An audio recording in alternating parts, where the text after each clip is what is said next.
Rio wakes up and finds himself in a realm of clouds with an angel standing in front of him. First of all, the angel informs him that he recently died, but he also says that Rio won't be going to the afterlife. Long story short, that damn truck got another one, so now Michael has to send Rio to another world so he can start a new life. From the information Michael has, Rio isn't going to receive any special mission or task to accomplish in the new world, so he is free to do whatever he wants. Rio says he would like to live a slow and relaxing life, and Michael is fine with that, but first he needs to give Rio a basic rundown of the world he will be reincarnating into.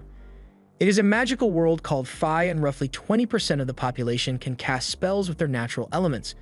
With that said, the element Rio is most compatible with is water, and since he requested a slow, relaxing life, Michael took the liberty of setting up a small house with a starter pack and a barrier around it to keep monsters away. As a part of his starter pack, Michael has also prepared an ice house with 2 months worth of food in storage, so Rio won't have to worry about going hungry for a while. He also bought a book with detailed descriptions of all the monsters Rio might encounter in the area. This is going to be helpful when Rio eventually encounters the beasts of the forest, but for now, he wants to try out his new magic. He heads outside and yells out the incantation water ball, causing a sphere of water to appear in his hand, so magic seems a lot easier than he expected it to be. But he can also do it by just thinking of a water ball, so the incantation isn't really necessary. Now that he knows he can use magic, he heads straight for the bathhouse and starts filling the tub with water, but he soon realizes that he only knows how to make warm water. There's no way he can enjoy a bath that isn't hot, so he heads outside and immediately starts working on a fire to heat up the water. But unfortunately, he has no idea how to start a fire like this. He eventually gives up and lays down on his back, but then he looks up at the sun, and it gives him a good idea. Rio grabs a basin and fills it with water, then he tries focusing on it to compress the water while removing the heat. Eventually, ice begins to form, and after a little more practice, he is able to shake the ice into a magnifying glass so he can use the sun to start a fire. He then uses that fire to heat up a nice bath, so by the end of day 1, he can finally relax. With what he learned from creating the ice, he should be able to create hot water on his own if he just adds heat to the water instead, so he will have to start practicing that soon. The next morning, Rio is having breakfast when he starts thinking about his future. Michael only gave him 2 months worth of food, so he's going to have to go hunting eventually to replenish his stock. However, he's pretty sure a single knife won't be enough to handle the monsters out in the forest, so he decides to start training his offensive magic. The first thing he does is try shooting a water ball at a tree, and it works just as he had expected it to, but a little ball of water probably isn't going to be very helpful in combat. However, he knows of a way to make the water's impact stronger, so he forms another water ball, but this time, he concentrates all the water into a single point for extra pressure. It's a great idea in theory, but he still isn't skilled enough to put much force behind it, so his water jet is the equivalent of a squirt gun right now. Rio thinks back to something Michael told him before he reincarnated.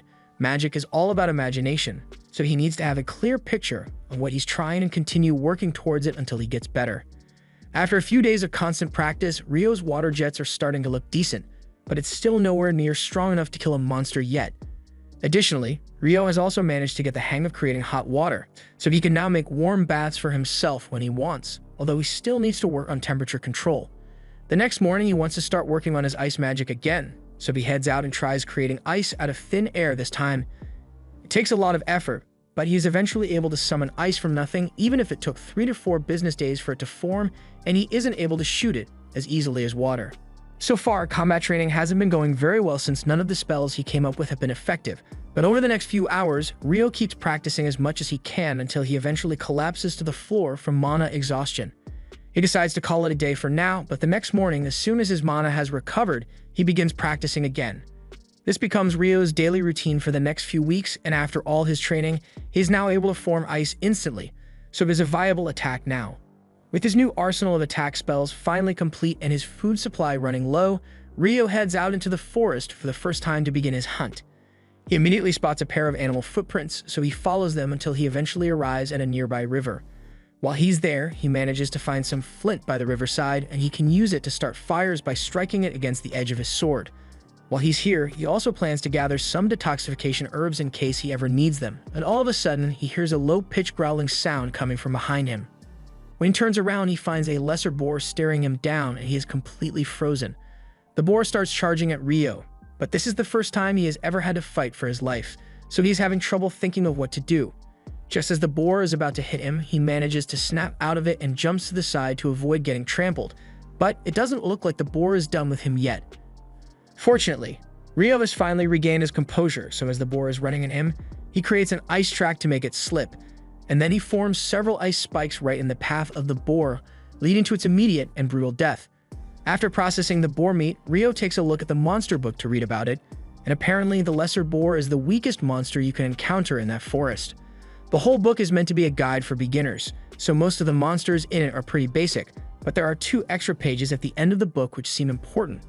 One page talks about dragons and how they are creatures powerful enough to destroy entire cities on their own.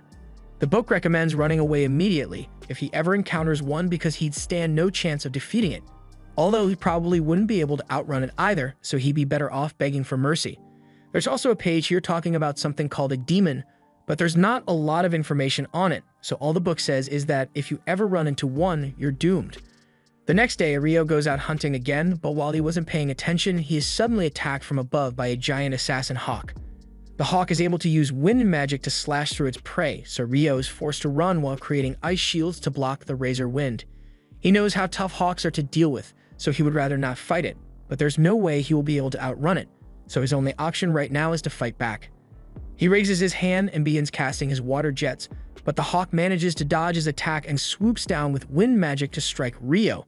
However, Rio reacts in time to create an ice shield, slashing the hawk across the eye and causing it to slam headfirst into the ground. A few moments later, the hawk regains consciousness, although its eye has been permanently damaged, so it flies into the air to retreat. But before it leaves, it takes one final look at Rio to memorize his face, because now the hawk has a personal beef with him. Rio is relieved that he managed to survive, but this really isn't what he was expecting his new relaxing life to become. While Rio was being chased by the hawk, he ran so far that he ended up getting lost in the forest until late into the night, and while he was trying to find his way back home, he happens to come across a glowing lake with a Dullahan standing in the middle, and it looks like it has spotted him. As time goes on, Rio continues his training, and now he is able to hunt and preserve food for himself with relative ease. His water magic has also gotten a lot stronger, allowing him to create sharp ice sheets and bring them down with great force in an instant. His water jet has also become strong enough to cut through solid rock with ease, so his combatability is pretty good now. But ice magic isn't the only training he has been doing lately. Ever since that day he was spotted by the Dullahan, he has gone out into the forest late every night to fight it. Headless horsemen weren't mentioned in the monster guidebook at all, so it is either not a monster or it's simply too advanced for the beginner guidebook. Either way, Rio still plans to fight it, so he charges forward with his ice stick and begins swinging.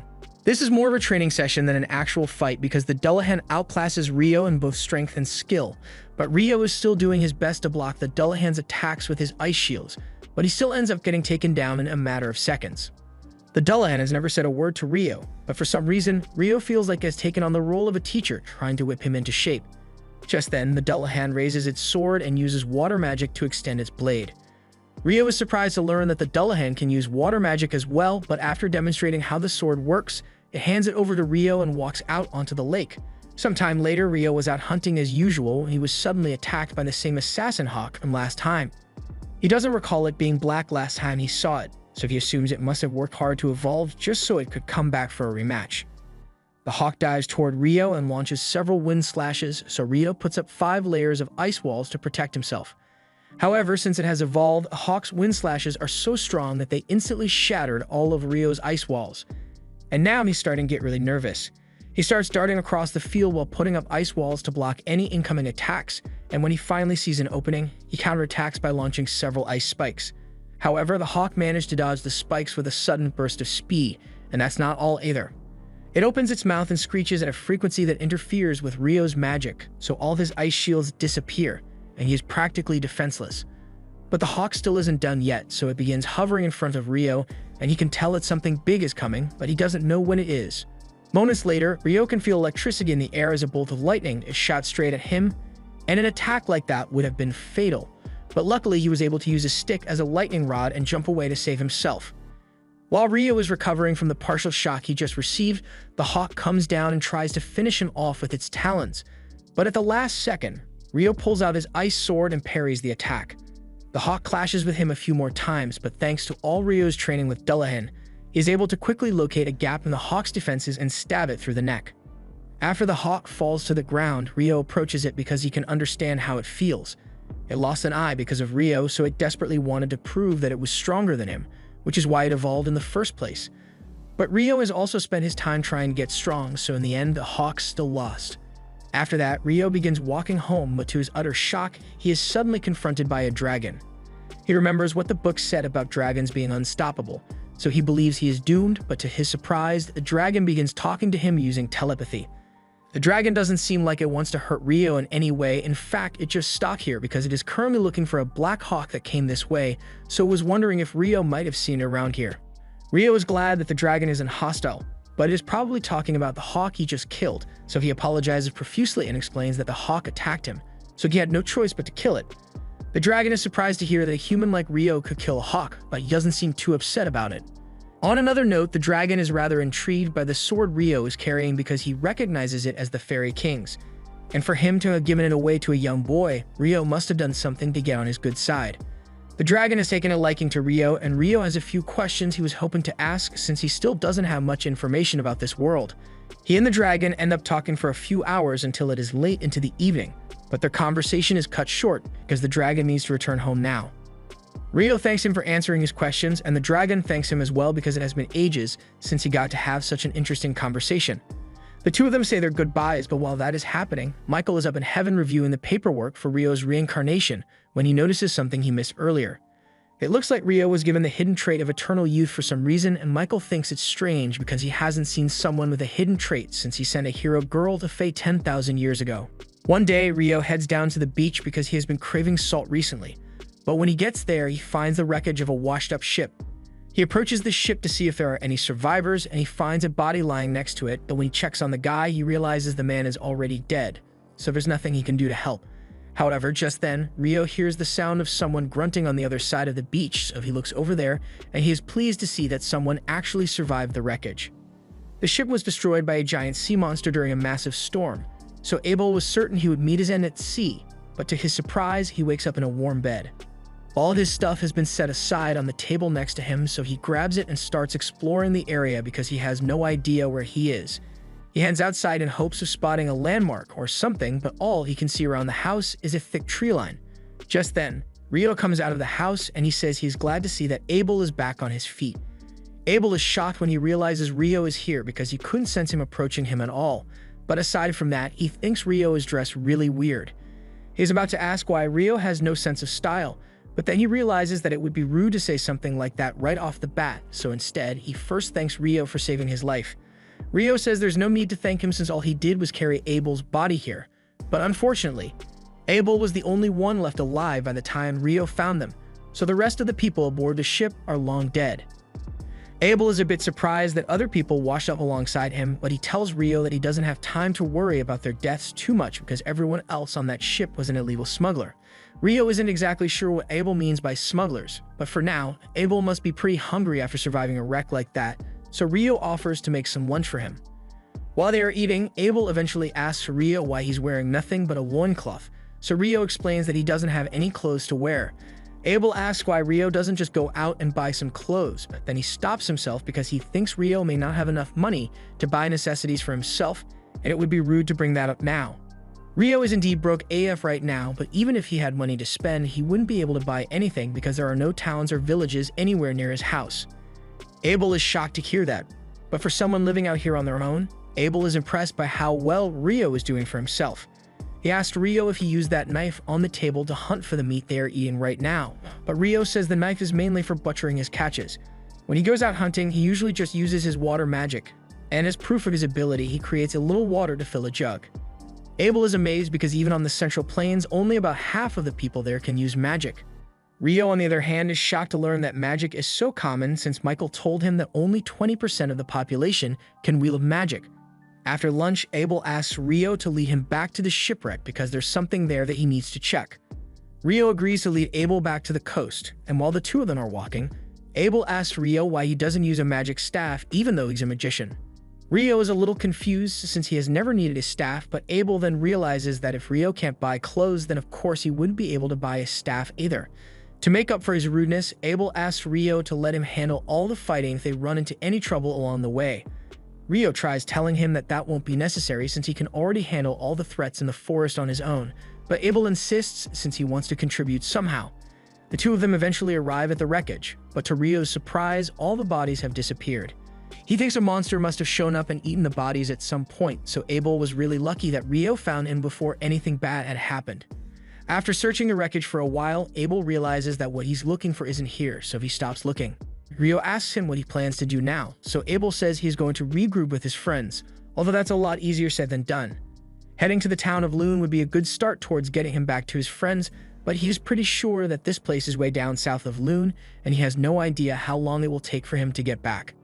He fears he may have to brace himself for a long and lonely journey, but then he comes up with an idea and asks Rio if he'd like to come with him. Rio is a little stunned by the offer, but Abel says he's not familiar with this area at all, so he can really use a guide to help lead him back. Rio thinks about it for a second, and there really isn't much reason for him to stay here at this point. He's also curious to learn about what the other people of this world are like, so he agrees to accompany Abel. However, he has a few things he needs to take care of first, so he asks if it's okay for them to leave tomorrow morning. Abel has no objections, so they head back to Rio's house for now, and later that night, Rio prepares to head out into the forest alone. Abel thinks it's odd that Rio would want to go out to see someone at this time of night, especially since he said there were no other people in this area, but he also doesn't want to pry into Rio's personal business too much, so he doesn't say anything. Rio heads into the forest and eventually meets with Dullahan. He informs them that he will be leaving the forest for some time, and this may be the last time they get to spar together for a while, so he plans to fight as hard as he can. Rio readies his sword and charges at Dullahan, and Dullahan is still able to block all of Rio's attacks, but with how much Rio has improved, his attacks are strong enough to actually push Dullahan back for a change. However, Dullahan's skill is still far greater than that of Rio's, so after a long battle, Rio falls to his knees in defeat. Now that their match is over, Dullahan slowly starts walking back out onto the lake, so Rio gets up and thanks it for all the training it has given him. It's all thanks to Dullahan's help that Rio has been able to survive in this forest for so long, and Dullahan has come to think of Rio as his precious student, so as a parting gift, it presents Rio with a special robe, and Rio is really grateful. The next morning, Rio and Abel are finally ready to leave on their journey, and as they walk away, Rio says one final goodbye to his first home in this world. As the two make their way deeper into the forest, they soon encounter a boar monster, so Abel asks Rio to stand back and let him handle it. He draws his sword and charges at the boar while calling out a combat skill called Total Impalement, and in an instant, a hole is blown clean through the boar's body. Rio is amazed by what he just saw, so he asks Abel what combat skills are, and Abel explains that those who can't use magic fight with techniques called combat skills, which allow them to do incredible things like what Abel just did to that boar. After a day of walking through the forest, they eventually arrive at a marsh area, but it's full of lizardmen and Abel would like to avoid fighting them all together, so he suggests that he and Rio should circle around through the woods. However, while they are taking the detour, Rio senses something slowly creeping up on them, so he has Abel's attention and informs him that the lizardmen are following them. Abel says they are going to have to fight them off, so he readies his sword, but Rio tells him there are too many lizardmen for Abel to fight on his own, so he's going to deal with them using magic. Abel doesn't understand how Rio intends to defeat a group of lizardmen on his own, but as the lizards emerge from the tree line, Rio immediately shoots them down with several icicles. Abel is shocked by what he just witnessed, but they are still in the middle of a battle, so he's going to have to save his questions for later. Once all the lizardmen have been dealt with, Abel asks Rio to explain what kind of spell he just used. Rio doesn't understand what Abel is talking about since all he did was cast several ordinary icicle spells, but from what Abel has been told, a mage should only be able to cast one spell at a time. Abel got the information from a wind mage, so Rio thinks the limit of one spell at a time must be unique to wind magic because he has never had any trouble multicasting with water before. Anyway, before they continue, Rio creates a glass of water for Abel since they need to stay hydrated, but Abel notices that the incantation Rio used this time is different from the one he used to create water before, so he's curious. Rio doesn't actually need to use incantations at all, he just thinks they sound really cool, but he doesn't want Abel to think he's weird, so he pretends nothing changed. They eventually make it out of the forest and into an open field, but without realizing it, they had accidentally wandered into a rock golem field, so Abel and Rio have to block the rocks being thrown at them. This is the first time Rio has ever seen rock golems, and he is surprised because they look nothing like what he had expected. Abel runs ahead and tries using his Total Impalement skill on the golems, but even though he managed to carve a hole through one of them, the golem seals itself back up in an instant, so he won't be able to make much progress like this. Since the golems are able to heal, Rio thinks they need to destroy them in one attack, and he has the perfect spell in mind for the job. He asks Abel to give him some space because he has something he wants to try, and once Abel is out of the danger zone, Rio uses his magic to summon an ice cube, a really big one. He then drops the cube on two of the golems, and even he is a little scared by how destructive that attack was. He does the same thing to the rest of the golems until there's only one left, but this one isn't moving anymore for some reason. Rio assumes the golems must have been absorbing energy from the ground to power their attacks, so now that this one has fallen over, it can't do much anymore. They also spot a massive magic stone at the bottom of the golem, so they plan to take it with them, but it's too bad that they can't get any more since all the other golems were crushed. The two of them set up camp for the night, and while they are talking, Abel mentions something about dungeons having monsters like golems. As soon as Rio hears the word dungeon, he becomes incredibly excited and asks why Abel didn't mention anything about dungeons earlier. Abel didn't think Rio would be so interested in the topic, but if he really wants to see a dungeon so badly, then he's in luck, because the only dungeon in the Central Plains is located in Lune, the town they are headed for. Rio asks if there's anything else he should know about, so Abel asks if he knows about the dwarves and elves. Rio has heard a little about them, but he wants some more details, so Abel explains that dwarves are strong, short people who are good with crafts, and there are quite a few of them in Lune. But as for elves, most of them live in wooded areas and don't interact with humans often, so Abel only knows of one elf in Lune. The next morning, the two continue heading north, and Rio says that once they make it past those mountains over there, they will find human civilization. Abel has been trying avoiding prying too much into Rio's personal matters, but he's really curious as to how on earth Rio knows where he's going when he has never actually been to a human village. The truth is, Rio got all this info from his conversation with the dragon, but he is pretty sure saying that would freak Abel out, so he tells him he's better off not knowing. A few moments later, Rio senses something terrifying nearby, and to both his and Abel's horror, they are confronted by a giant griffin. Neither of them has what it takes to defeat a monster like this, so Rio thinks quickly and reaches into his pouch, throwing the meat he saved for later into the air. Abel does the same, and the griffin immediately snatches it out of the air. It now has enough food for the day, so it decides to leave the two of them alone, and they are both incredibly relieved that they managed to survive. Abel says monsters like griffins haven't been seen near humans for centuries, so it is likely that this mountain is keeping a lot of the more powerful monsters away from civilization. But if that's the case, then they are bound to run into even more monsters here. And it looks like he was right, because not long after, they both encounter a group of wyverns. Abel thinks they should circle around to avoid fighting them, but that would take way too long on a mountain, and besides, while the griffin may have been too much for Rio to handle, he knows he's strong enough to beat the wyverns. So he runs out from cover and uses several icicle spears to bring the wyverns down. Abel is astonished by how easy that was, since wyverns usually require 20 adventurers to defeat, but as long as they made it out in one piece, he's not complaining. Rio and Abel continue fighting their way through the mountain after that, and eventually, they manage to make it to the other side, so they are one step closer to making it back to civilization. After a few days of fighting their way through the mountains, Abel and Rio finally make it out into the plains. Rio is a little disappointed since he was having so much fun slaying all those wyverns, but Abel doesn't understand how he could call that fun. However, he does admit that all the wyvern stones they collected are a nice bonus, so this trip was really productive. Abel eventually spots a road in the distance stretching from east to west and recognizes it as the one that leads to the town of Kailati, so if they go in that direction, they should arrive pretty soon. Rio is looking forward to seeing what the cities in this world look like, and since they'll be stopping in Kailati for a while, Abel suggests Rio should try the food there because it's really good. The two eventually arrive in Kailati, and the first thing they do is head to a restaurant. There, Abel tells Rio that he should probably register at the Adventurers Guild once they get to Lune, since it would act as an identification card for him. That way, he'd be able to travel to any city in the kingdom without Abel needing to vouch for him like he did for Rio to get into Kailati. Additionally, Rio would also be able to sell all the magic stones he collected at the guild, so it's the natural thing to do. Just then, their food arrives, and Rio is shocked when he sees what's in the plate in front of him, because it's curry. He never even considered that curry might exist in this world, and as someone who has been eating bland meat and vegetables since he got here, he is dying for some spice.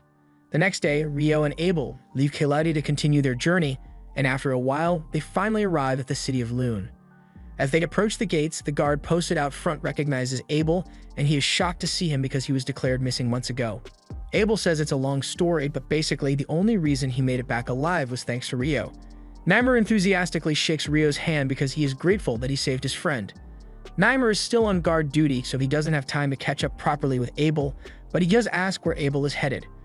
Abel says he's going to go to the guild first since everyone there is probably still worried about him, and while they are at it, he plans to get Rio registered as an adventurer. Normally, you'd start out as an F rank, but with an endorsement from a high-ranked adventurer like Abel, Rio should be able to start at D rank. Anyways, when your rank is high, you'll be allowed to take on quests with higher difficulty, and in turn, you'll get better rewards. But considering the number of Wyvern gems Rio got, Abel doubts he will need to worry about money for a while. Rio asks if Wyvern gems are really all that valuable, and according to Abel, they are so valuable that selling them all at once might cause the market to crash. So he's probably going to have to let the guild master figure out what they should do with them.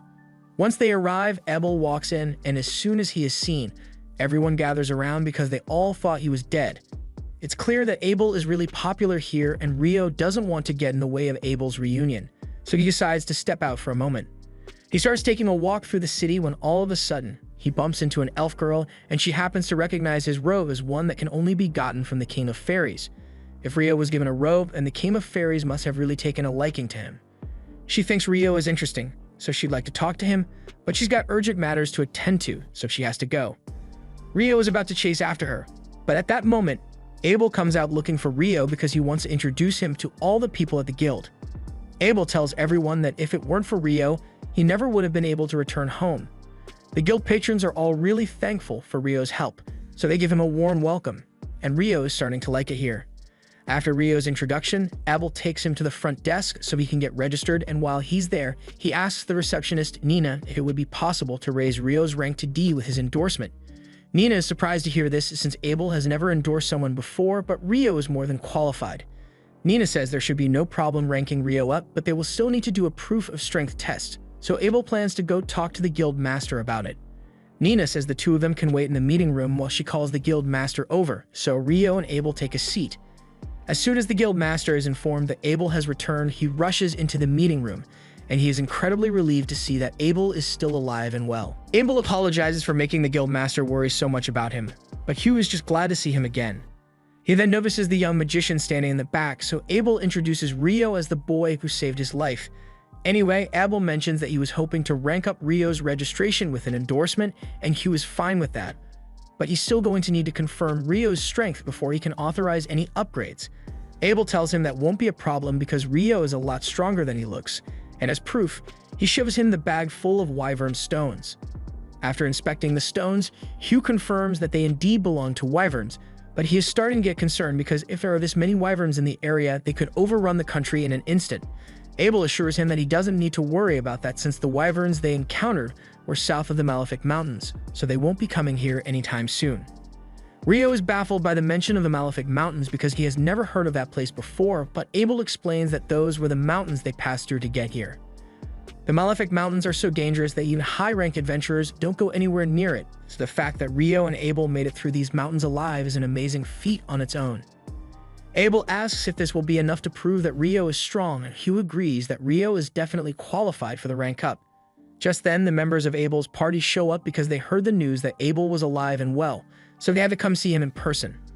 Abel apologizes to his teammates for making them worry, and they probably got a lot of catching up to do, so Hugh says he will let them use the meeting room while he gets started on the paperwork for Rio's rank up. Hugh leaves Rio into another room, and Mina later comes in with the items for Rio's guild registration. First, they need to fill out his form, so Nina asks him a few questions about his class, and Rio answers that he's a water magician.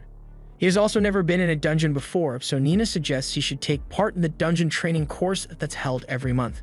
Rio seems really excited about getting to see a dungeon in person, so he agrees to sign up for the training course. Nina tells him the course starts in 2 days at 9 o'clock, and Rio is surprised. He wasn't expecting the people of this world to use the same units of time he's familiar with. Moving on, Nina asks Rio to place his hand on this crystal to complete his registration, and when he does, all of his information is filled out onto a guild card. This guild card will be Rio's ID from now on, and now that he's officially registered, he heads outside to meet Abel. He asks what Abel wants to do now, and he says he intends to buy Rio some new clothes and a staff as a way of showing his appreciation, and Rio appreciates the gesture, but he has never really needed a staff. Most mages require staves to use their magic, but for Rio, he's perfectly capable of casting magic without one. Besides, he uses a sword for close combat anyway, so his staff would only get in the way. More importantly, Rio has a couple of questions he'd like to ask Abel. They spend a few hours talking, and Rio finds out that this world uses a 24-hour day system just like Earth with 7 days a week and 30 days a month. It also uses the metric system for measurements, so Rio assumes someone must have been reincarnated here before him and had a huge impact on the way the world works now. It's getting pretty late now, so Abel thinks it's about time he heads back to the guild, and as the guest of honor, he says Rio has to come too. Rio doesn't know what he means by that at first, but when they return to the guild, he realizes that a party has been organized for him and Abel. Everyone is in a good mood, so the party is really lively. Almost a little too lively, in fact, because by the next morning, Rio is absolutely exhausted. Nina apologizes on behalf of everyone for tiring Rio out so much, but he says it's fine since it's partially his fault for drinking so much anyway. Rio will be staying in the guild's lodging for the time being, so Nina leads him to his room and introduces his new roommates. This one is Nils, while the blonde one in the back is named Ito, and they are both pleased to meet Rio. Since everyone seems to be getting along, Nina tells Rio that she needs to get back to the reception desk, so she'll be leaving now. But before she goes, she reminds him that the dungeon tutorial class is tomorrow, so he had better not be late. Once Nina is gone, Nils starts talking about how hot he thinks she is, but Ito tells him to give it a rest already because there's no way Nina would go out with a bum like him. Moving on, Ito greets Rio and says he'd like to keep things casual here so they can become friends. Rio says he'd like to be friends as well, and Ito is glad to hear it because he was worried Rio might be a stuck-up jerk like Dan from room 1. A moment later, there's a knock at the door, and it turns out to be Nina again. She apologizes for the interruption, but she just got a newly registered adventurer in need of lodging, so she wants to set him up in this room as well. He says his name is Amon, but the others are surprised that he's an adventurer since there's no way he's old enough yet. Amon admits that he's still only 16, but both his parents are dead, so he didn't have many options to make a living. Ito tells Amon that it's nothing to be ashamed of since that's how most people end up becoming adventurers in the first place, and apparently, Amon plans on taking the dungeon course tomorrow as well, so Nina asks Rio to go with him. While Rio is getting acquainted with his new roommates, Abel is telling his party members all about what happened while he was crossing the Malefic Mountains, but the mage, Lynn, simply refuses to believe that a boy like Rio is capable of such strong magic. Sure, ice walls can be made with magic, but they are usually so thin that they can't block any damage, and something like conjuring a giant ice cube to drop on your enemy is simply impossible. Abel asserts that he saw Rio do it with his own eyes, but Lynn still can't accept it. Power like that goes against all the fundamentals of magic that she spent her life studying, and she's getting angrier by the second at the thought that a kid is way more powerful than she is. But Abel is still confident that he knows what he saw. From what Abel has described, the only other person with similar abilities they can think of would be the famous Inferno Magician. The Inferno Magician is a legendary hero capable of wiping out thousands of Imperial soldiers with a single chant and burning wyverns to ash in an instant. It feels absurd to compare Rio to someone who is so renowned, but if his power truly is on the level of the Inferno Mage, then Raiha is worried about what might happen if Rio were to turn against them and join the Empire. However, Abel is certain that that will never happen because Rio doesn't think the Empire of Debui sounds cool, and that's what he cares about the most. A few days go by and Rio has been diligently attending the dungeon training course, but for today's lesson, the instructor tells everyone that they'll be heading into an actual dungeon for the first time. He asks if anyone has any questions for him regarding the dungeons, so Rio raises his hand and asks if there are any teleportation mechanisms that allow you to travel to floors that you've previously cleared. The instructor is impressed that Rio was actually aware of that, but while things of that nature do exist in the southern dungeon, he tells Rio that he won't find any around here. A little while later, everyone arrives at the dungeon entrance, and the instructor explains that the city of Loon was actually built around the dungeon, so it is pretty much right in the center. Every couple of years, something called the tidal bore happens, meaning the monster population inside the dungeon rapidly rises, and such an event puts the people in the town at risk of being attacked, so these double walls were built to keep the monsters contained. Rio thinks it's interesting that Loon has an outer wall and an inner wall as well, but Amon is just worried because the tidal bore event seems really scary. The instructor assures him that there's nothing to worry about since the tidal bore only happens once every few years, so the chances of one happening right now are insanely slim. The group soon arrives on the first floor of the dungeon, and the instructor tells them that there are only basic monsters on this level, so everyone is free to explore as much as they'd like, but they should still stay close by in case of an emergency. Rio and Amon go off on their own to search the area, and a little while later, Rio senses a monster up ahead, so he tells Amon they'll deal with it together. As they advance through the cave, they eventually spot the monster, and this one is just a regular soldier ant, so Rio tells Amon that he's going to pin it to the ground, and when he does, he wants Amon to finish it off. Amon says he understands the plan, so Rio casts ice magic to pierce the ant's limbs, and while it is immobile, Amon runs up to it and slices its head off. Rio congratulates him on his first successful monster kill, and Amon feels really good about himself, but there's still more to be done since they need to harvest the magic stone from the Ent's corpse before they return. Later that night, Rio and Amon get back to the guild lodge, and when the other two hear that they successfully completed the course, they hold a celebration for them. Ito is honestly impressed because he didn't expect Rio and Amon to be able to defeat a soldier ant on their first trip into the dungeon, but Amon says he didn't really do much. It was Rio who held the monster down for him, but Rio says Amon deserves at least a bit of credit because he was the one who dealt the finishing blow. Nils asks the two of them what they plan to do now that they are dungeon certified, and Amon says he'd like to go back to the dungeon and continue exploring, but the thought of going in alone terrifies him, so he's not sure what to do. Rio says he'd be happy to go in with Amon if he's looking for a partner, since he was planning to go down to the third floor of the dungeon anyway. Something about that ant being on the first floor has Rio curious, because from what the instructor said, only bats should have been on that floor. Just then, Ebel shows up behind Rio and tells him that ants sometimes dug tunnels up to the first floor, so it's not impossible to see one up there. Rio was a little surprised because he wasn't expecting to see Ebel today, but Nils and Ito, on the other hand, are completely starstruck because Abel is really famous around here. Nils is especially nervous because he says Abel has always been his hero, so he introduces himself and asks to shake his hand. Abel is always happy to meet the new adventurers, so he agrees to shake his hand and gives him a friendly reminder not to overdo it when he's out on quests, because survival should be his top priority. Rio asks Abel what he's doing here at this time of night, so he explains that he and his party actually just got back from a particularly long quest, so they are here to debrief the guild master on what happened. Speaking of his party, they walk in looking for him, and they are getting sick of Abel sneaking off whenever they have meetings to get to. So Warren throws him over his shoulder and carries Abel out of the room. Rio finds the whole thing amusing, but then he notices Lynn staring at him like she's got a bone to pick even though he barely knows her.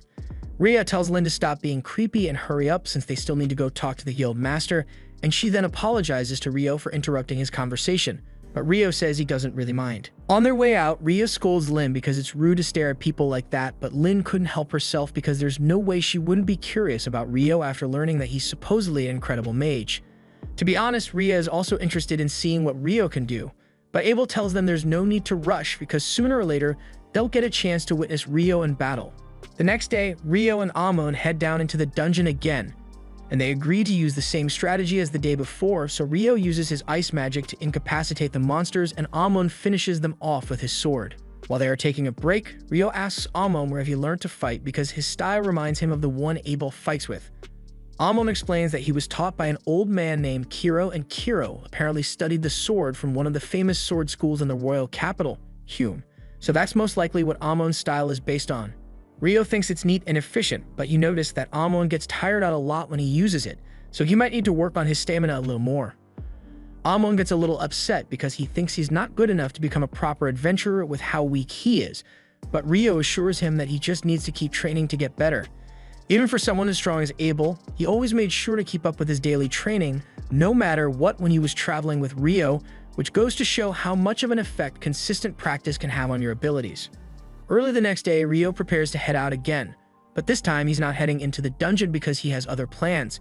He's been meaning to learn about alchemy, so he heads to the library to see what he can find. Once he gets there, he asks the librarian for help finding the alchemy section, and he is amazed by the sheer volume of books in this place. The librarian eventually leads Rio to the beginner alchemy section, and he spends the next few hours studying as much as he can, but there's only so much you can do, you're on a time limit, so he starts considering buying the books outright so he can just study at home. While sitting on one of the benches in town square, Rio soon realizes that the sky is going dark, so he looks up and is shocked to see the sun being blocked out all of a sudden. In the next moment, all the people around him vanish and he can feel it instinctual. You cannot rest with monsters nearby feeling, so he is on high alert. A second later, a massive fire blast is sent straight at Rio, so he uses several ice shields to block it. He thankfully managed to survive the blaze, but it did a number on his shield, and he is terrified as he sees a hot demon woman slowly walking towards him. Just by looking at her, Rio can tell that Leonor is a terrifying opponent, so his first instinct is to run away as fast as he can, but he doubts he will be able to escape since this space seems to be some kind of pocket dimension. Leonor sends another blast his way and Rio is able to block it with his ice walls, but then she uses wind magic to send a pointed blast at Rio's heart. Rio wasn't expecting that, so he wasn't able to react in time, but fortunately, his robe seems to have dispelled the wind lance before it did any damage to him. Leonor recognizes those robes as one from the Fairy King, and she wonders what human boy could have done to earn the Fairy King's favor, but it's not like it matters much anyway. Since wind and fire magic haven't worked against Rio so far, she decides to do things the old-fashioned way and takes out her sword so she can cut Rio down. Rio draws his sword as well to counter her, and they both seem to be evenly matched when it comes to sword speed, but Rio thinks he can outlast her since the Fairy King's training was much harder than this. Leonor tries using her magic to give herself the edge, but Rio's casting speed is much quicker than hers, so he cancels out her spell before she's even done with it. The two clash again, and once Rio spots an opening, he unleashes a barrage of icicles in an attempt to incapacitate Leonor. However, she uses fire to melt most of the ice, and then creates two large rock walls to block out the rest. Unfortunately for her, the rocks weren't strong enough to stop Rio's pressurized water jets, so she gets caught off guard and is sliced up a little. Rio takes the opportunity to rush in for a finishing blow, but when he clashes swords with her, he notices that her wounds are healing, so she must have a healing factor, and minor scratches like that probably won't be enough to slow her down. Leonor pushes Rio back and slams him into a building, but in the next moment she finds herself surrounded by dozens of water bubbles, and as soon as they come into contact with her skin, the bubbles instantly vaporize, boiling Leonor's skin right off her face. She buries herself in rocks to hide from the boiling water, and once she has recovered, she is ecstatic because that was the first time a human has ever made her feel real pain, and she kinda liked it. She would love to keep fighting with Rio, but unfortunately, the cloister zone is about to expire, so her time is up. She is disappointed that she didn't get to kill him, but given how strong Rio is, she is sure they'll end up facing each other on the battlefield again, one way or another. With that, the cloister is dispelled and Leonor disappears, so Rio is incredibly relieved. He realizes he really needs to step up his game because if it weren't for this magic robe, he would have a hole in his chest right now. But since he won't have to deal with Leonor again for a while, he decides to go buy those books he was thinking about before she showed up. Rio heads to the guild to check his account balance, and to his shock, he's loaded. He remembers Abel telling him that those wyvern stones were really valuable, but he didn't think selling just one of those stones would earn him so much money. It looks like he won't have to worry about earning money for a while, so he decides to head back to his room for the day, but he's surprised to see that none of the others are back yet. He then hears a commotion out in the backyard, so he goes to check it out and sees Nils, Ito, and Amon beaten up on the ground while surrounded by 5 guys. Nils curses Dan for ambushing them like this, but Dan mockingly tells him an adventurer must always be alert, so it's Nils' own fault that he got caught lacking. By the way, Dan has no reason to be doing this, he's just being a jerk for the love of the game. But Rio doesn't appreciate him messing with his friends like that, so with no warning, he uses his ice magic to knock out 4 of the guys standing there, leaving Dan all alone. He asks Dan if he's going to run away now that he has no backup, but Dan assumes Rio must suck at hand-to-hand combat since he's a mage, so he throws a haymaker, and Rio promptly makes him throw up his lunch as well. Now that Dan has been taken care of, Rio goes over to his friends and offers Ito a recovery potion so he can use his healing magic on the others. Even though he got jumped, Nils feels terrible about letting himself get beaten by Dan, but Rio tells him it's not his fault since he must have been exhausted from doing dungeon runs with Amon all day.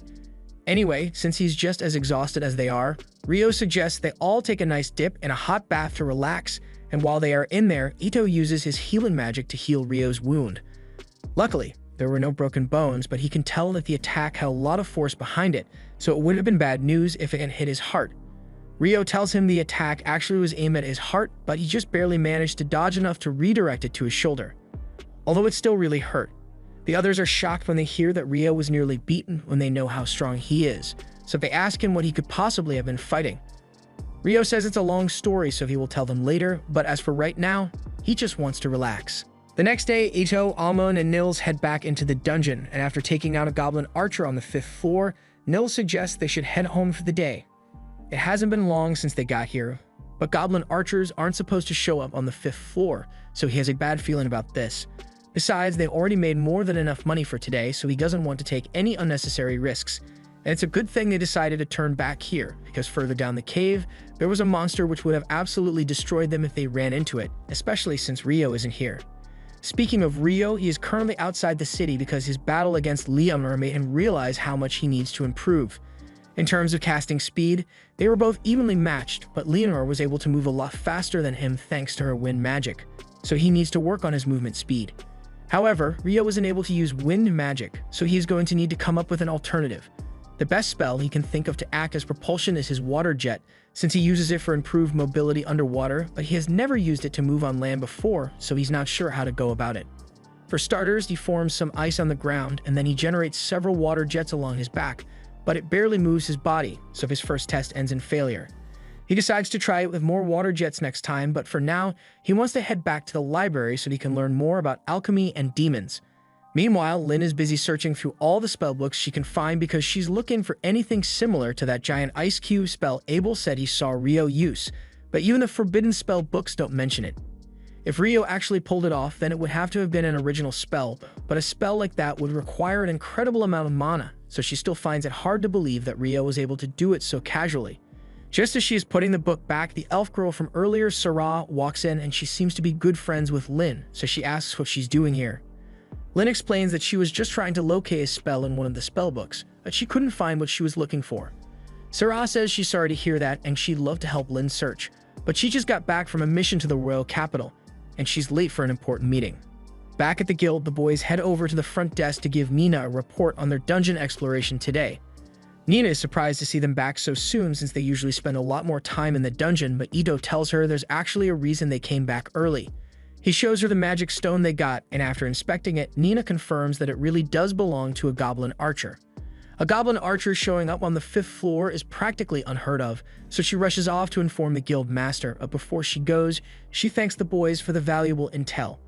Once the guild master hears the news, he is just as shocked as Nina was because goblin archers aren't meant to show up until the 10th floor, so encountering one on the 5th floor means something is terribly wrong. The guild master asks Nina how many high-ranking parties are still in Loon at the moment, and right now, the only ones available are Abel's party, Crimson Sword, and a White Brigade party, so the guild master asks Nina to call them here so he can deliver the news in person. A little while later, Abel and the others arrive at the guild in response to the guild master's summons, but Abel isn't exactly thrilled because he heard White Brigade is going to be here as well, and he hates having to talk to their leader. Once they arrive, Abel sees the leader of White Brigade, Phelps, already seated, so he gives him a shallow greeting. And now that everyone is here, the guild master informs them that he called them here because he'd like them to investigate the recent strange occurrence in the dungeon. Just recently, a group of new adventurers claimed to have run into a goblin archer on the 5th floor. Abel asks him if he is certain that a goblin archer really appeared so high up, and the guild master says he has already been given irrefutable proof, so the intel is correct. That's why he wants to hire both parties to go investigate the dungeon in order to check for signs of the Great Tidal Bore. It has been 10 years since the last one, so there's a good chance that another tidal bore is going to happen soon, and they need to be prepared. Both parties will be paid 100 gold up front and 200 upon their return, but the goal of this mission is simply to investigate, not to fight, so if they find evidence of the tidal bore, they are to return to the surface immediately and inform him. From there, the guild master will close the double walls around the dungeon until he gets back up from the regional knights. The guild master has already gotten permission from the local lord for it, but he still needs to inspect the dungeon to take any action, so he asks them if they are willing to take the job. Both Abel and Phelps agree on behalf of their parties, so the investigation is set for tomorrow morning. The next day, Rio wakes up early because he plans to go to the city's northern library to learn more about alchemy. Ito tells him the northern library is only accessible to people who are D rank and above, but that won't be a problem for Rio. Although Amon remembers hearing rumors that the forbidden texts in that library are only accessible to B rank or higher, so Rio won't be able to get his hands on those. A little while later, Rio arrives at the Northern Library, and the book selection here is even larger than that of the Southern Library. This place is so big that he's probably going to need help finding the books he's after, but people would probably look at him weird if he started talking about demons all of a sudden. But just as Rio is climbing a set of stairs, he happens to run into Sarah, and they are both surprised to see each other here. Meanwhile, over by the dungeon, the members of Crimson Sword and White Brigade have both gathered outside the gates to prepare for the investigation, but just as the guild master is about to open it, Abel stops him because he has a bad feeling about this. He asks Lynn to use wind magic to scan the first layer of the dungeon before they go in, and when she does, she finds over 100 monsters posted up right at the entrance, meaning the tidal bore has already begun. The guildmaster declares a state of emergency and issues a request for all available adventurers to head to the dungeon and prepare for battle because they are going to need all the help they can get. Meanwhile, back at the library, Sarah introduces herself to Rio, and she is delighted that she actually got to meet him again. She asks Rio what brings him to the library today, and he is about to tell her he wants to research demons, but he realizes that would sound odd. so instead he says he wants to learn about alchemy. Sarah is intrigued since alchemy is a difficult subject, so Rio tells her his goal is to build a golem one day, although he's not in much of a rush to do so. Building a golem is quite the feat, and unfortunately, as far as Sarah knows, there aren't any books on golem craft here. But she does know where Rio can find some books to get started on his alchemy journey. She even offers to show him around since she knows her way around this library pretty well. Along the way, Sarah asks Rio if he enjoys reading books, and he says he loves them, but he hasn't been around books in ages, so he hasn't had many opportunities to read. Sarah laughs a little because the way Rio said that makes it sound like it has been decades since he last saw a book, which is kind of true, but he doesn't want to explain all that. So he changes the subject and starts talking about how he thinks it's cool that Sarah is an elf. Sarah admits that it's rare to find an elf living in human settlements, so she may be considered a bit strange, but if nothing else, staying in this city led her to meet Rio, so she wouldn't change a thing. While Rio and Sarah continue their leisurely stroll through the library, all the gates to the dungeon are locked down and every available adventurer has been stationed on the walls in anticipation of the incoming threat. Before long, the main dungeon gates burst open and hundreds of goblins come pouring out, so the adventurers begin their attack and fire hundreds of arrows while the mages cast as many fireballs as they can. This is going to be a battle of attrition, so whenever someone gets injured, they are rotated out of the formation so they can be healed to continue the fight. But with so many goblins here, the guild master is starting to get worried that they may not be able to hold them off. Phelps tells all of his party members to make sure they conserve their energy, and Abel reminds Lynn not to use too much magic because they can't risk her running out of mana early on. Unfortunately, they are running low on arrows, so Abel doesn't know how much longer they can hold out. A few moments later, Nils and a few other F-rank adventurers arrive, and they brought every arrow they could get their hands on, so they should be able to hold off the goblins now. But that aside, Nils has a message for Abel from the guild master. So he tells him that once the smaller goblins are taken care of, Crimson Sword and White Brigade are going to have to face the boss once it shows up. A few hours later, pretty much all of the regular goblins have been dealt with, and the boss should be showing up soon. So the guild master gives the signal for Crimson Sword and White Brigade to move forward and attack. They all jump off the wall, and Lynn uses her magic to make sure they land safely. But there are still a few goblins down here, so Abel and Phelps rush ahead to finish them off. They then turn their attention to the large goblin general that just emerged from the dungeon. But to their surprise, it's not just one, it's 3 separate goblin generals.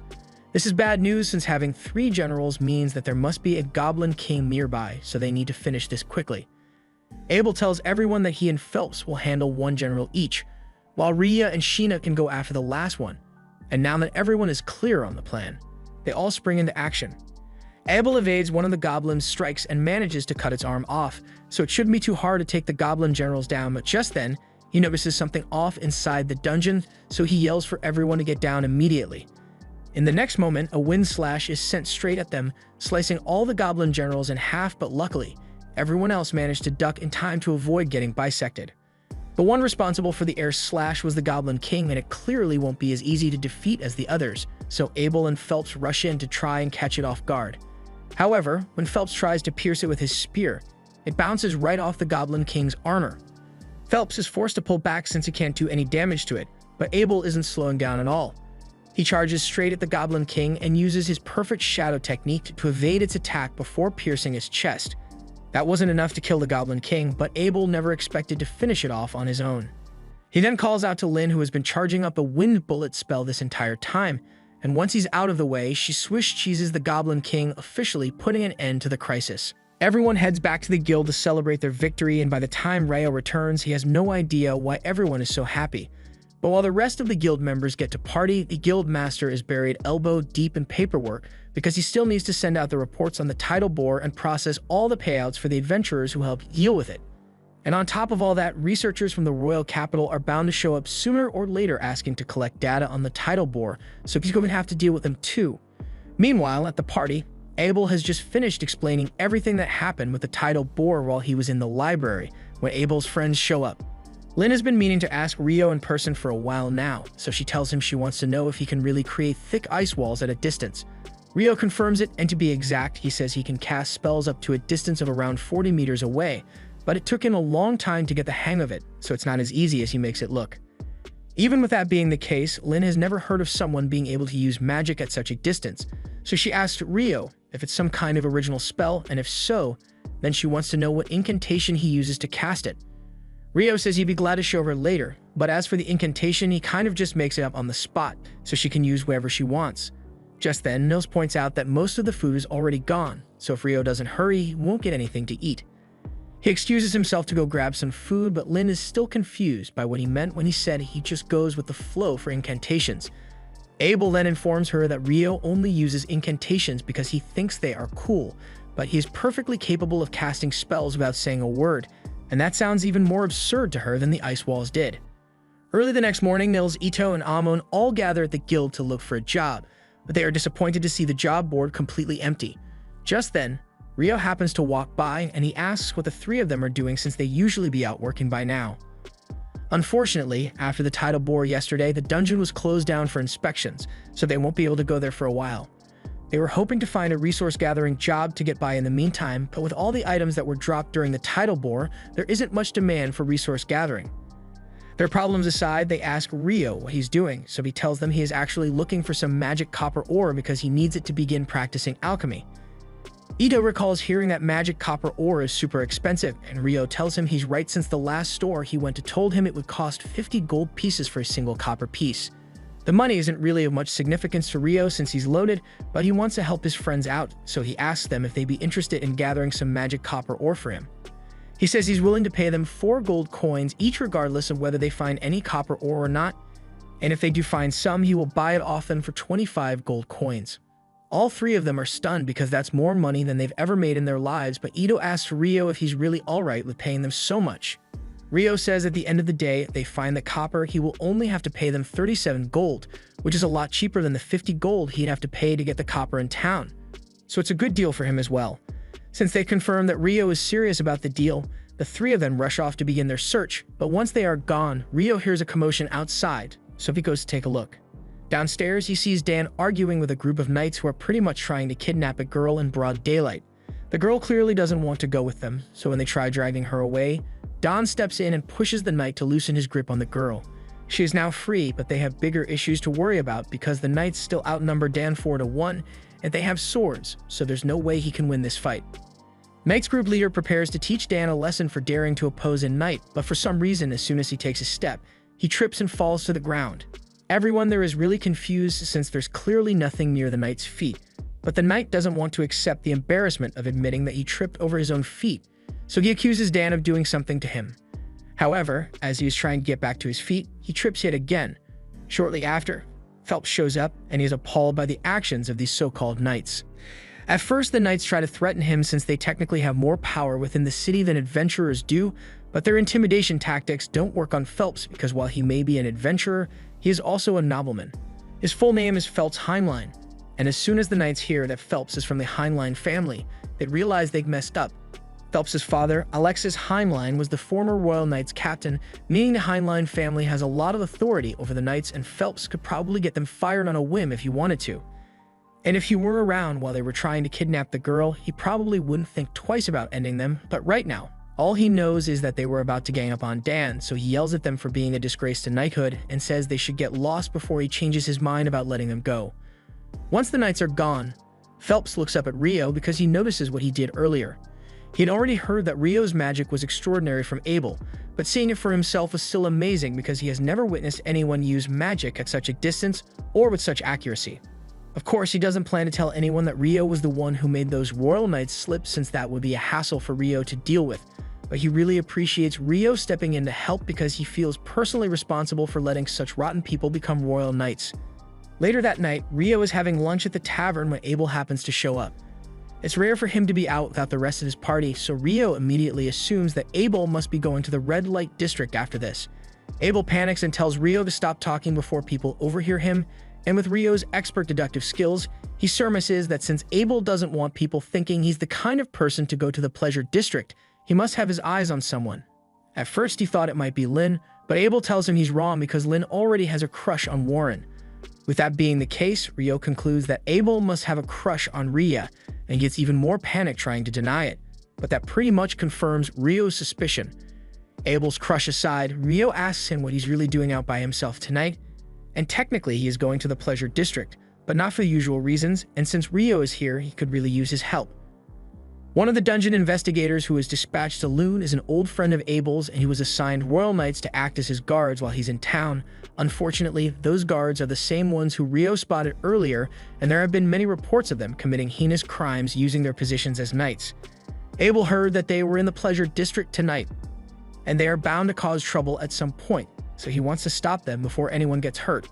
As they are walking, Rio happens to notice two adventurers talking, but he has met every single adventurer in town by this point, and he doesn't recognize those two. Abel tells him that it's not uncommon for adventurers to travel to Loon to explore the dungeon, but the dungeon is closed right now, so it does seem suspicious, especially since the adventurers are dressed in all black and walk away as soon as they realize Rio and Abel are watching them. A little while later, Rio and Abel intentionally walk down a dark alley, and within moments they are ambushed by those shady adventurers. But Rio already saw this coming, so he knocks all of them out by dropping ice on their heads. To be honest, that was a lot easier than he thought it would be, but they still don't know what these guys were up to, so they are going to have to hand them over to the guards for interrogation. Meanwhile, elsewhere in the Pleasure District, Phelps is walking by himself when those knights sneak up behind him. Their leader still feels embarrassed about Phelps getting in his way earlier, so he and the others plan to kill him tonight. But just as they are about to draw their swords, they all realize they can't move for some reason. You see, this whole thing was a trap orchestrated by Phelps, because he is now aware of how sinister this group of knights truly is, and he would be a failure of a noble if he let them continue as things are, so he had Shenna hit them with paralytic needles. And with them stuck in place, he calls upon her fire magic, reducing their bodies to ash until not a trace remains. The next morning, the research team from the capital arrives in town, and just as the guild master had predicted, they immediately cause trouble for everyone by claiming today's entire food provision for their investigation. On top of that, Clive is also demanding that Hugh reopen the dungeon and give him some adventurers for protection while they investigate. Hugh tells Clive he is being unreasonable because they don't know what state the dungeon is in right now, and it could be really dangerous, but Clive reminds him that he has been given full authority over the investigation, so Hugh has to do whatever he tells him. The advisor, Arthur, apologizes to Hugh for Clive's behavior and promises to replace the supplies that were taken from the town, which Hugh greatly appreciates, but Clive still refuses to give up reopening the dungeon to go in. Hugh eventually concedes and says he is willing to open the dungeon for Clive, but he makes it clear that if anything goes wrong, neither Hugh nor the city of Loon will be held responsible. It will all fall on Clive's shoulders. He is starting to have second thoughts now that he realizes he will have to face the consequences if anything goes wrong, but he can't back down now after how much he has argued over this. He eventually agrees to Hugh's terms, but there's still a matter of finding adventurers to accompany the research team. A little while later, Rio is heading to the cafeteria when a girl comes running out and asks him if he can show her the way to the Adventurers Guild. Rio was on his way to get lunch, but since she needs help, he takes her to the guild.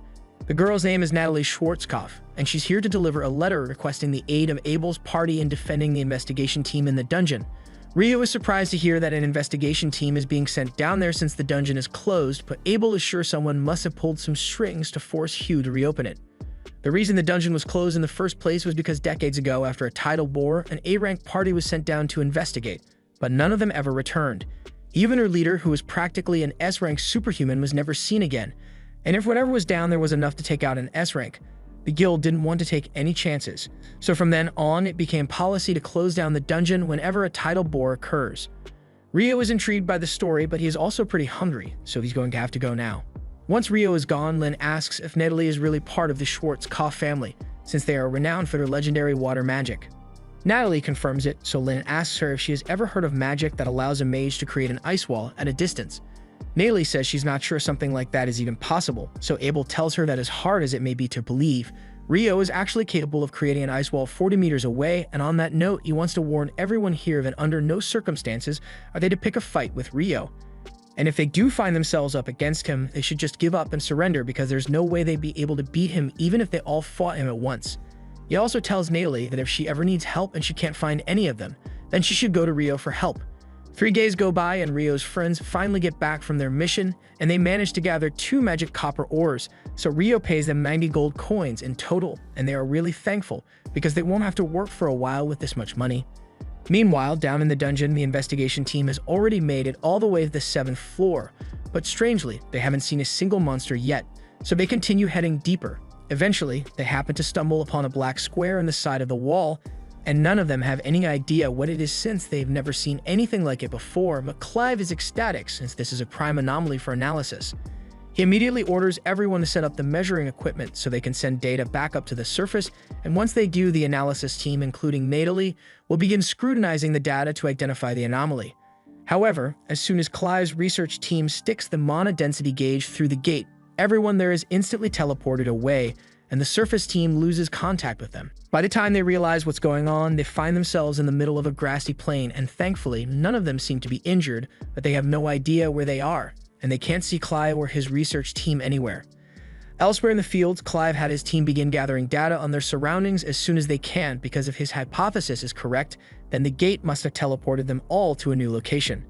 That means there is a very real risk of being attacked, so everyone needs to be on their guard, but Clive is actually glad that this happened since it will give him greater insight into the theory that the monsters from the tidal bore originated from the 38th floor. And as the one who discovered the teleportation gate, is sure to get a promotion to the head of the department once they get back to the surface. But that's only if they make it out alive, because the creatures down here don't seem like they're going to be friendly. Back on the surface, Natalie and the others on the research team are still trying to figure out what happened to the adventurers when the locator suddenly turns back on. It only transmits a signal for a moment, so it's not enough to communicate, but based on the information they got, it looks like the expedition team somehow ended up on the 40th floor of the dungeon. But that makes no sense since they were on the 10th floor a moment ago. Just then, a man named Christopher walks into the tent, and he introduces himself as one of the researchers from the College of Magic who came to participate in this investigation. He understands that he and Natalie's research team are technically rivals, but he says he needs to know if anything strange has happened in the dungeon, so he would appreciate it if they could tell him what they know about it. Natalie and the rest of the research team are a little hesitant to reveal such sensitive information, so Christopher explains that a little while ago he was entering the dungeon with the adventurers designated for the second research expedition. But just as he was about to cross the threshold into the dungeon, everyone in front of him vanished, which is why he is desperate to find out what happened to them. Hearing Christopher's testimony confirms that the adventurers down in the dungeon really were teleported away, and that explains how that ended up on the 40th floor, but doesn't make the situation any better. At this point in time, the furthest any adventurer has ventured into the dungeon is the 38th floor, and it is said that from that floor onwards, it would be difficult for even an EB rank party to survive, let alone all the C and D rank parties that joined. Fortunately, Abel's party was among the people sent on the first expedition, so he and the others should be able to protect everyone for a while. But things are going to get bad really soon if they don't figure out a way to rescue them. When Natalie hears that Abel and his entire party are stuck in the dungeon, she remembers what he told her before he went in. So she rushes off to the library to find Rio and ask him for help. Meanwhile, back at the guild, Nina enters Hugh's office and informs him that something has gone wrong with the investigation. The team that was set in randomly disappear after stepping in, and all contact has been lost, so Dean Christopher is requesting Hugh's presence so they can figure out what's going on. Hugh immediately shoots up from his desk and tells Mina that he's heading there right now, but while he's gone, he wants her to keep the details of the situation secret until he gets back, because the remaining adventurers find out, it might cause a mass panic. At the same time, Rio is making his way through the library as usual, but he isn't making much progress on his research since he has no idea where to find the books he needs. He really wishes Sarah were here since he's sure she'd know where to find the books he needs, and he's in luck because she happens to be standing in the next aisle over. Rio is elated to see her, so he walks over and explains that he's been trying to look into records of eclipses and tidal bores, but he has no idea where to look. Sarah says she'd be happy to help since she knows exactly where those records are. Personally, she thinks there's a connection between the eclipses and the tidal bores, because before the tidal bore occurred, there was an eclipse 2 days prior, and historically, the same pattern has repeated itself over and over. With that said, it took a ton of research for her to make that connection, so she wants to know why Rio is suddenly so interested in the topic. However, Rio can't exactly tell her that he fought a demon in the middle of town during the last eclipse, so he changes the subject and asks Sarah if she knows why magic stones change color. She knows Rio is hiding something, but she decides to let it go for now and explains that the color of a magic stone changes depending on how long the monster has lived. Rio already knew that, and that's part of the reason he's so interested in the tidal bore, because according to the reports, all the magic stones obtained from the tidal bore monsters were clear. Right now, people assume monsters come up from the lower levels during a tidal bore, but the clear magic stones indicate that all those monsters had only recently spawned in.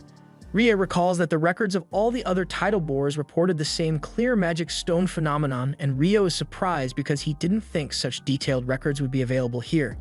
Sarah tells him that the records are actually in pretty bad shape and they're all on parchment, so even the librarian don't know about them, but she knows exactly where they are, so she can show him if he'd like. Meanwhile, on the investigation team's end, they still haven't been able to figure out where they are, and considering the fact that they were teleported here, they aren't sure if they are even within the dungeon anymore at this point. Arthur asks the researchers if they've gotten any of their tools working again, and he is told that the transmitter is back online, so the surface team should be able to locate them now. The others think that means someone will come to rescue them, but Arthur isn't so sure about that. Abel asks him if there's something he's worried about, so Arthur explains that the air here just feels strange. If you had to describe it, it's similar to the feeling you get when you're inside the Sanctuary Square spell, and that spell is the ultimate defense, so it can deflect all magical and physical attacks. If this area is similar to that, then that means they've been trapped inside some kind of barrier to cut them off from the outside world. Abel is starting to understand the gravity of the situation, so he asks Lynn to use her probe spell to search the area for anything of note. Lynn does so, and her wind magic detects a large group of people around 500 meters away. To be exact, it's roughly 100 humans, but there are around a dozen life forms there that she doesn't recognize. That's certainly strange, but right now it's their only lead, so they start heading in the direction of the group. Meanwhile, back on the surface, Hugh has just been informed that the investigation team was teleported down to the 40th floor, and Hugh can't believe how unlucky this is because even if he were to gather every single adventurer in town for a rescue mission, they'd never be able to make it down that far. On top of that, they still aren't sure what caused the teleportation in the first place, so Christopher says it would be too risky to send anyone down there as things are now. They are just going to have to wait and pray that the investigation team is safe, but when we take a look at the team, they are anything but safe. Hellfire is raining down on Clive's research team, and while some of the mages were able to put up shields in time to defend themselves, many weren't so lucky. Clive is having a hard time understanding how things turned out like this, but he is certain about one thing. Those creatures that are attacking them match the description of the demons Clive read about once, and if they are truly as terrifying as the records mention, then they are screwed. A group of adventurers charge ahead to try and catch the demons off guard, but they are all slashed to pieces within seconds, and those who manage to survive end up getting burnt to ash. Abel's group soon arrives at the scene, and they are horrified by what they are witnessing because this is a bloody massacre. Rhea takes one look at the monsters and realizes that they are demons, so she warns everyone that according to records, demons are the enemies of gods and angels, and they are far stronger than any regular human, so defeating one is no small feat. They all have questions about why demons would be in a place like this, but Arthur says they can think about it later because right now, they need to save Clive's team. He orders all the mages to get ready for a pincer attack, so just as Clive and his men are about to be overwhelmed, a barrage of magic javelins pierce the three demons attacking them. The mages are spamming every ranged attack they know at the demons, and the sheer number of spells seems to break through their defenses, but there are still a lot of demons left, so Arthur orders everyone to get ready to launch another barrage. The demons try to counterattack with their fireballs, but the mages already had a shield prepared, so they are about to launch their attack without interruption. With the way things are going, Arthur thinks it'd be possible to win if they could keep up this pace, but the mages have limited mana to work with, so they'll likely run out of mana before all the demons are defeated. When that happens, Abel and the others are going to have to take over, so he unsheaths his sword, and as he looks out onto the battlefield, he spots one demon that looks particularly menacing. He tells his team to charge in single file behind Warren, and as they make their way across the field, he shields them from all of flames. Once they are close enough, Abel begins cutting down the demons, and Lynn and Rhea start firing off spells to pierce them. They manage to take out most of the demons like this, but Lynn eventually collapses from mana exhaustion. Rhea doesn't have much mana to work with either, so Abel is on his own now. There are 6 demons left, but Rhea warns him that the boss over there is most likely a demon prince. A demon prince is the immature form of a demon lord, and there is no record of anyone aside from Akiro managing to defeat one. That isn't very encouraging, but Abel decides to go in anyway because he doesn't have much of a choice. These guys are definitely scary, but the terror he's feeling right now isn't as bad as the time he faced the griffin, so he can at least give it a shot. He manages to cut down 2 of the demons in one go, but that gets the demon prince's attention, so it fires an energy blast at Rhea and Lynn, forcing Warren to jump in to save them and knocking all 3 away. Now it's just Abel and the demon prince left on the battlefield, and for a moment, Abel tries to convince himself that he can win a one-on-one against the demon prince, but that hope is immediately dashed when the demon prince flash steps in front of him and knocks his sword away. Abel remains calm and keeps his sword up, but internally, he knows there's no way he's winning this fight with such a huge gap in strength and speed.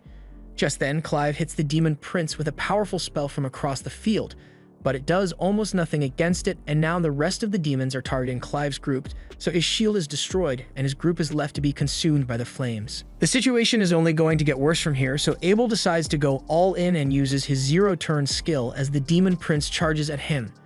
This skill allows him to deflect the demon prince's sword and then make a 0-point turn to aim for its neck, but somehow the demon prince was able to see it coming, so it dodges his strike and smacks him away. Abel can barely stand now, so the demon prince walks up and he is about to decapitate him, but at the last second, Abel hears a distinct drop of water, and in that moment, Rio comes crashing through the ceiling. Rio is glad he managed to find Abel in time, and Abel is convinced that he must be hallucinating because he never would have expected to see Rio at a time like this. Rio tells him that there are a lot of people who are worried about him and the others, so they should head back as soon as they can, and he'll handle the monsters here in the meantime. Abel tries to warn Rio that the monster is a demon prince, but Rio thinks he's joking because he has fought a demon before, and this guy doesn't seem like he's anywhere close to her level. But then again, since this is essentially a baby demon lord, it makes sense that it's still so weak. He starts walking over to the demon prince, and the remaining demons try shooting fire at him. But Rio casually counters with his icicle lances, and before they even realize what's happening, he has already decapitated them all. The demon prince looks back and sees the heads of his men falling to the ground, so it is immediately clear to it that Rio won't be as easy to defeat as the others. The demon prince readies its sword for battle, and Rio wants to have a little fun here, so he takes out his sword as well to see what the demon prince can do. This was the end of episode 7. Subscribe to not miss the next part.